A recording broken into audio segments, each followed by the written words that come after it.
Welcome back to the Arbitress YouTube channel. In today's class, we're going to learn how to make this beautiful flounce that we have here. So you can see how I just placed it over the shoulder and it extends to the center, to the front, and also to the back. If this is something you would like to learn, kindly stay tuned to the end of this tutorial. Thank you. So to make this flounce, I've already fused a gum stay on my satin fabric. You can use any style of your choice. So I'm going to be using this satin fabric, and I'm also going to use this beaded lace. So I want to mark it first before cutting. So you can see I'm cutting both the lining and the main fabric together. That's why it is folded into two like this. So what you just need to do now is to divide this into two, lengthwise and also on the width area. So everything that I have here is 18 inches, so divided by 2 is 9. So I've already marked 9 inches. I'm just going to simply put my ruler and then connect like this. So for the length, I'm going to do the same thing. You're going to divide that into two as well, so that you're going to have this center point. So once you have your center points like this, you're going to start by marking 1 inch. Remember, we have 1 2 3 4 boxes. So I'm going to mark 1 inch all around the boxes, leaving out just one. So you can see, so this is 1 inches. If you want it to be easier for you to connect, you can just mark the 1 inch at the midpoint as well, so that you can easily connect them together. So once you do that, you are going to go ahead and connect like this. So after connecting it, I'm still going to mark my 1 inch here, but when I get here, I'm going to mark the actual width for my flounce. So you can use 2-3 inches. I want mine to be around 3 inches. So because I'm going to hem it on the lower part and I'm going to sew it inside on the upper part as well, I'm adding half an inch to both. So that's going to leave me with 1 inch, which I'm going to add to my measurement. So I'm going to mark out 4 inches for this. So here I'm going to go ahead and mark that 4 inches. So I'm going to find a way to link that 4 inches to what I have coming like this. So from there, now what you need to mark now is 4 inches all through. I'll start marking from, so that 4 inches are not taking from here, you're taking from where the last one stopped, which is here. So I'm going to go ahead and mark my 4 inches all around like this, and then I'm going to connect them together. So it's very easy to make a flounce. This is all you need to do. So you keep marking the 4 inches till you are done. So once you mark it like that, you're going to connect it like this. I'm going to connect to this as well. I'm going to go ahead and keep connecting till you have the space that you need. Mind you, you should measure where you're going to be placing this flounce, so that you will know the actual length that you will need for your flounce. So once you have that length, you can stop marking. So you can see that I'm still marking my 4 inches, and then I'm going to connect just like this.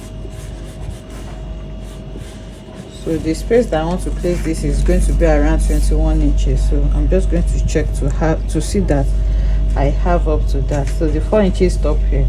The ones I have here cannot get up to 4 inches again. So I'm going to check it to see that I have enough.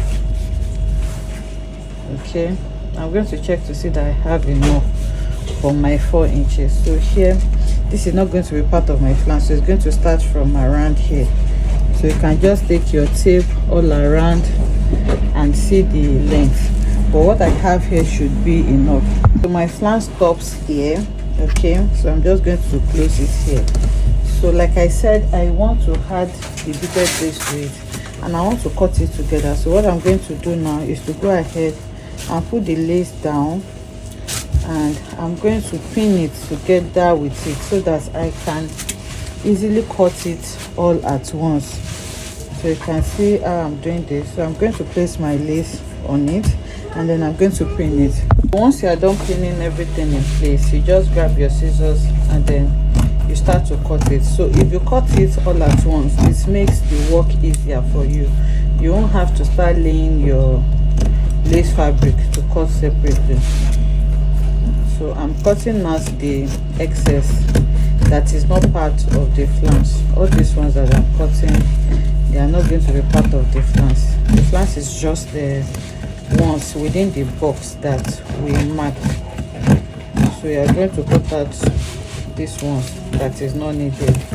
So once you are done cutting all of that, you are going to cut your main flounce. So this flounce starts here. So I've cut out all this excess that is not needed. So this one is my actual flounce. So from here now I'll start to cut it.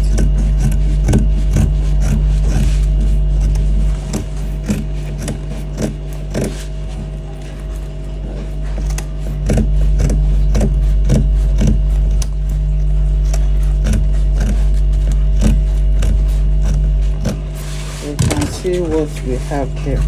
So now you can measure it. Like I said, I need 21 inches, but I think I want to gather a little bit, so I'm not going to cut out exactly 21 inches. So you can see I have enough.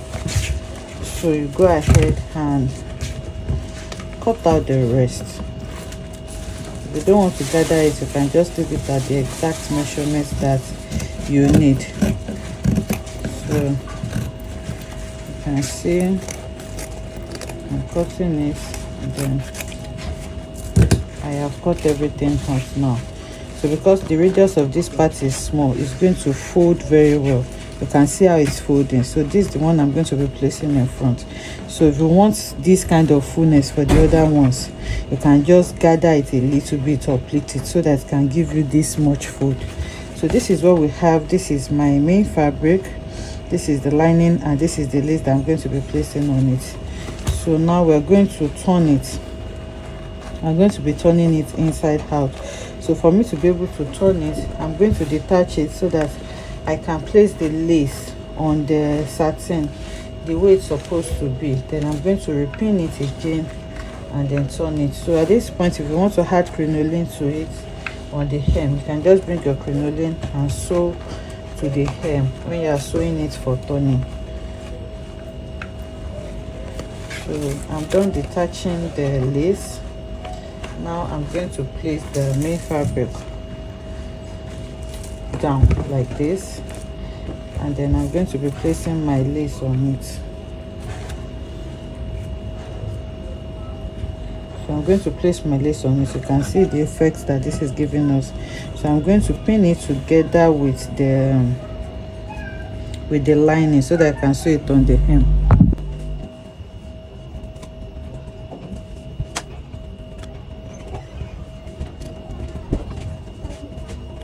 So in order to stabilize this lace, I want to use my gum to hold it down. So it's a beaded lace, as you can see.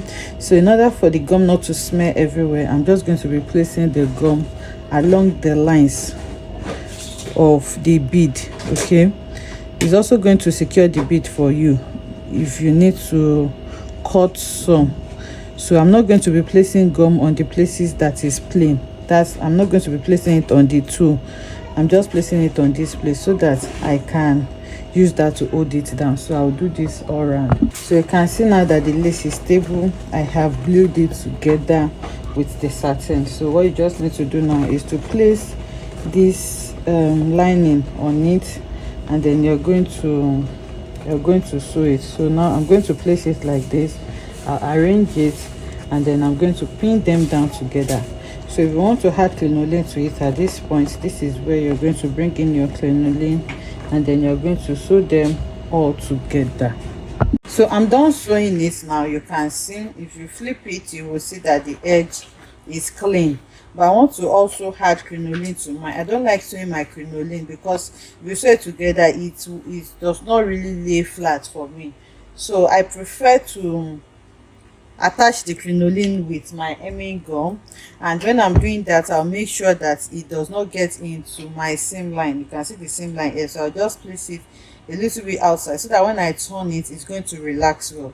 So now I'm just going to be cutting my hemming gum in bits, then I'll use my hot iron to attach it. So make sure that the crinoline is bendable, it's stretchy, so you just bend it, you iron it down, you bend it as you are going, and then you iron it all down. So you can see now that I have fused my hemming gum to it, and I did that with my, I fused my crinoline, sorry, and I did that with my hemming gum. So just use a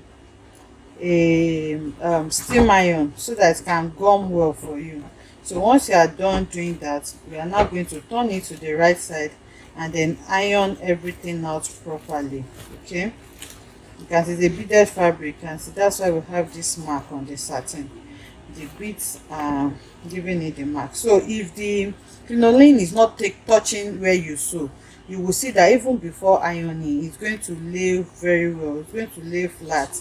But because crinoline is quite strong, if it gets to where you are going to turn, it's not going to lay very well. I don't know if you understand what I'm trying to say. So that is why I just prefer to use this method. So now the flounce is ready. On the hem of the flounce, I'm going to be adding trimmings.